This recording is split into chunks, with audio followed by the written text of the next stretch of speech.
बात होगी कि क्या दुनिया दो धड़ों में बंटने वाली है। आज बात इसी की होगी, क्या दुनिया बंटने जा रही है और क्या हर देश को अपना अपना स्टैंड लेना होगा। क्योंकि आज इजराइल और ईरान के बीच जिस तरह के हालात हैं, उसके चलते ईरान के सर्वोच्च नेता खमनेई ने बड़ी अपील कर दी और उन्होंने कह दिया है कि मुसलमान देश हमारे साथ खड़े हो जाएं और इजराइल बहुत जल्द नहीं बचेगा। इजराइल बहुत दिन नहीं बचने वाला है, इजराइल का खात्मा होगा। ये जो तस्वीर मैं आपको दिखा रही हूं, ये आज ईरान से तस्वीरें आई हैं जब सड़कों पर सैलाब उमड़ पड़ा। ईरान के सर्वोच्च नेता आज जुम्मे की नमाज के लिए कई सालों के बाद बाहर आए और वहां ईरान के सर्वोच्च नेता को देखने के लिए और उनकी तकरीर सुनने के लिए सड़कों पर एक हुजूम था। ऐसा लग रहा था पूरा देश सड़कों पर उतर आया है, ऐसा लग रहा है पूरा देश सड़कों पर उतर आया। कहा जा रहा है ईरान के अलग अलग हिस्सों से लोग तेहरान पहुंचे, इस ग्रैंड मॉस्क पहुंचे जहां पर खमनेई तकरीर कर रहे थे और जुम्मे की नमाज के लिए पहुंचे थे। दूसरी तस्वीर, अब ये दूसरी तस्वीर देखिए, वहां पर किस तरह से लोग शोक में नजर आ रहे हैं। ये जुम्मे की नमाज थी और नसरल्लाह को शहीद बताते हुए आज नमाज पढ़ी गई और वहां देखिए लोग किस तरह से दुखी नजर आ रहे हैं। कई की आंखों में आंसू हैं और खुद खमनेई की आंखों में आंसू थे। वो तस्वीर भी आपको दिखाती हूं। जब सर्वोच्च नेता खमनेई आज पहुंचे वहां तो उनकी आंखों में भी आंसू थे। अब ये देख लीजिए, ये अगली तस्वीर देखिए। दूर से आप ग्रैंड मॉस्क देख रहे हैं, इसको फुल फ्रेम काट दीजिए। दूर से आप ग्रैंड मॉस्क देख रहे हैं और इस ग्रैंड मॉस्क के कोई भी ऐसी जगह नहीं है जहां पैर रखने की जमीन रही हो। यहां पर जरूर ईरान के राजधानी में आज जुम्मे की नमाज पढ़ी जा रही थी, लेकिन पूरी दुनिया की नजर इस नमाज पर थी, पूरी दुनिया की नजर इस तकरीर पर थी। आज इसी की बात कर रही हूं, आज इसी की बात कर रही हूं कि क्या जो आज खमनेई ने कहा है कि दुनिया के सारे मुसलमान एक हो जाएं, क्या उस पर सबकी नजर है? क्या दुनिया बंटने वाली है? ये तस्वीरें आप देख रहे हैं, एक रिपोर्ट आपको दिखा देती हूं। उसके बाद बात यही होगी कि कौन सा देश कहां खड़ा है, भारत का क्या स्टैंड होगा और भारत के मुसलमान क्या सोच रहे हैं। ये रिपोर्ट।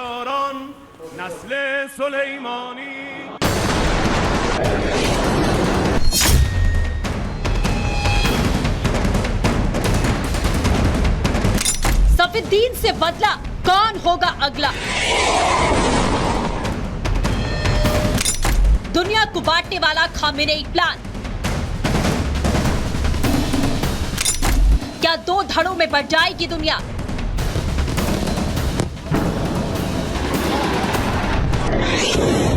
यह आगाज है मिडिल ईस्ट में भयंकर लड़ाई का, जिसका बिगुल फूका है ईरान के सुप्रीम नेता अयातुल्लाह खामेनेई ने।